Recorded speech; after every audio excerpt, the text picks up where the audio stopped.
এই লাইনটা কেটে দিতে, এই লাইনটা বাদ দিতে বলেছিল পোস্টমর্টম থেকে। আমি ধন্যবাদ জানাই, কুর্নিশ জানাই সেই মহিলা দুই ডাক্তারকে যারা বলেছিলেন যে এই দুই লাইন যদি না থাকে, এই লাইন যদি না থাকে আমরা এই পোস্টমর্টমে সাইন করব না। সেই জন্য তারা বাধ্য হয়েছিল এই লাইনটা রাখার জন্য, নাহলে ওই লাইনটাও থাকতো না, ওই লাইনটাও থাকতো না। আজকে আমরা অবাক হয়ে যাচ্ছি যে মেডিকেল সায়েন্স বা হেলথ ডিপার্টমেন্ট, যে হেলথ ডিপার্টমেন্ট তো সব থেকে মানুষের জীবনের সব থেকে গুরুত্বপূর্ণ জায়গা, সেই জায়গায় মাননীয় মুখ্যমন্ত্রী এক ডাক্তার যিনি তার খুব কাছের বলে ডক্টর এসপিডি, তাকে বলে দিয়েছে তুমি যেমন তেমন করে লুটে পুটে খা। বাংলার মানুষের ভবিষ্যৎ, বাংলার মানুষের স্বাস্থ্য সর্বতভাবে শেষ।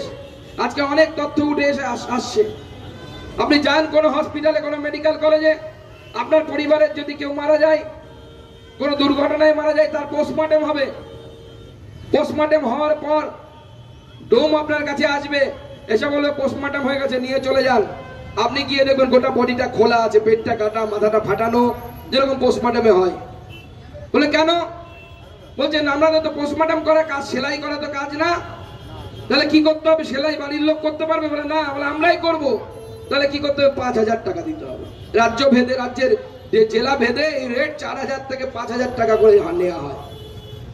সেই টাকার ভাগ কি শুধু সেই তারা যারা সেলাই করে তারা পায়? তারা পান? তারা পান না। এই গোটা রাজ্য জুড়ে যে নেক্সাস তৈরি হয়েছে, যে চক্র তৈরি হয়েছে, যে দুষ্ট চক্র তৈরি হচ্ছে, সেই দুষ্ট চক্রে সবাই ভাগ পায়। সেই টাকা কালীঘাট পর্যন্ত আসে, সেখানে গিয়ে পৌঁছয় এই টাকা। মানুষ মারা গেলেও শান্তি নেই, মারা গেলে পরে তারপরেও সেখানেও দালালি, সেখানেও কাটমানি, সব নিয়ে মুখ্যমন্ত্রী এবং তার দলবল বসে আছে। মাননীয় মুখ্যমন্ত্রী অনেকদিন পর, মেঘের আড়ালে থাকার পর একবার মিছিল করেছিলেন, ধর্ষিতার সাজা চাই, ধর্ষিতার ফাঁসি চাই, এসব বললেন।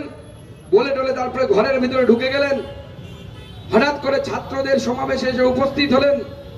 আমি জানি না ছাত্রদের সমাবেশে যে দুজন ব্যক্তি দিচ্ছে, বাংলার শিক্ষা ব্যবস্থায় থেকে বোঝা যায় তৃণমূল কংগ্রেসের ছাত্র পরিষদের প্রতিষ্ঠা দিবস পালন হচ্ছে।